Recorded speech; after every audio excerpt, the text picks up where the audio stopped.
Good to be with you. I'm Christine Johnson, and the polls are open right now at 6. On this primary day in New York, the unusually competitive races have some big implications locally and across the country.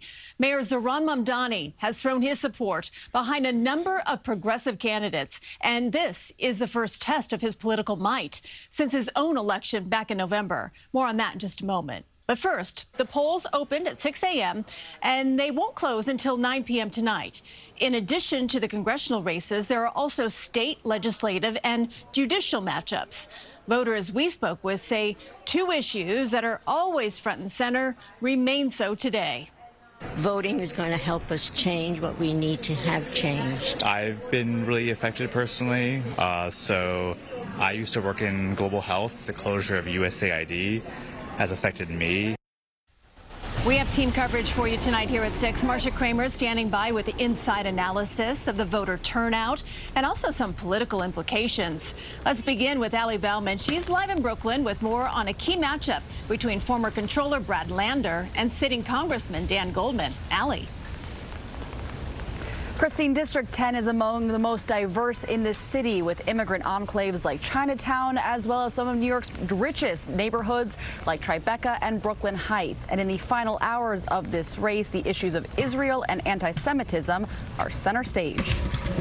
Congressman Dan Goldman and former Comptroller Brad Lander made their rounds in District 10 on this primary day after both Democrats already cast their own early votes. Goldman, a former federal prosecutor seeking his third term in the House, has the backing of Minority Leader Hakeem Jeffries and Governor Kathy Hochul.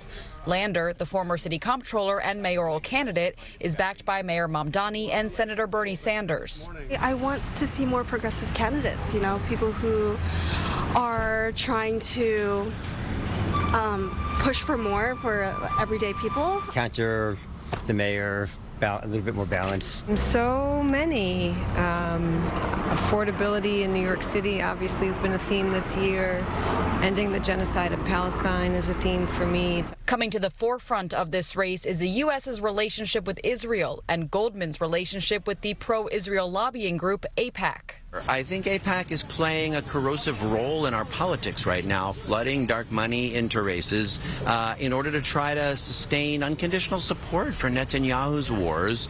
The Department of Justice is now investigating after a Williamsburg coffee shop posted a photo of Goldman there over the weekend with the caption that it refunded his coffee because it doesn't serve, quote, genocide enablers. I think really puts a fine point on so much of the anti-Semitism that is being transferred, so to speak, from what's going on in Israel and being, I think, misapplied to American Jews writ large. And CBS News New York has reached out to the owner of that coffee shop multiple times for comment. They've so far declined to comment. We're live in Wareham Hill, Brooklyn. Allie Bauman, CBS News, New York. All right, Allie, thank you. And now to political reporter Marcia Kramer, who joins me here in studio. So, Marcia, let's talk about this Lander-Goldman race, because it's not the only race out there that we'll be watching tonight, obviously. But take us through the other high-profile matchups. Well, Christine, look, this is a race that's all about the mayor using his political clout in an attempt to challenge and change the Democratic Party by sending more socialists to Washington to join the squad. So in addition to trying to defeat Congressman Goldman, he wants to send five-term Upper Manhattan Congressman Adriano Espaillat to the showers. Espaillat, by the way, is the head of the Congressional Hispanic Caucus.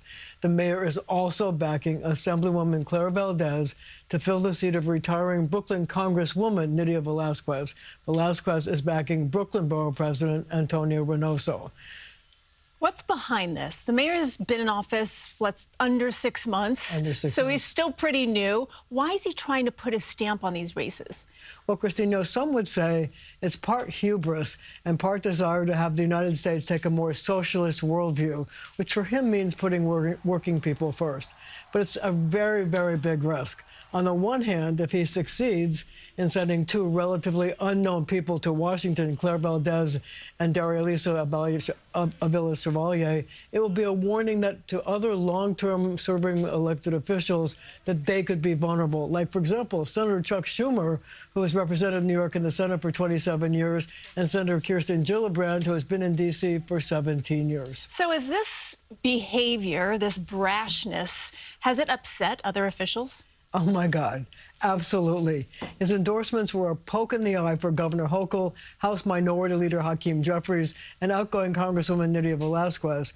Hochul and Jeffries are backing Congressman Goldman and Espaillat, so it's made a lot of enemies. Big impact is always voter turnout during the primaries. It's always low voter turnout. What are we looking at here tonight? Well, you know, early voting turnout was very disappointing. Only about 173,000 people took advantage of early voting, which was just over 4.5%, which is why the mayor is trying to get his voter base to the polls by attacking the pro-Israel lobby, AIPAC. His mayoral victory was to some extent driven by pro-Palestinian anti-Israel voters.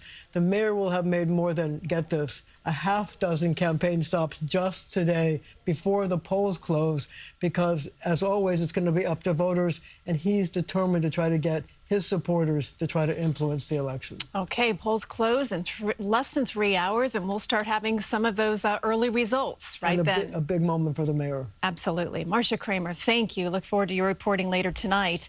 Voters are also choosing a Democratic challenger in New York's 17th congressional district. 5 candidates on the ballot there, with the winner set to challenge Republican Mike Lawler in November.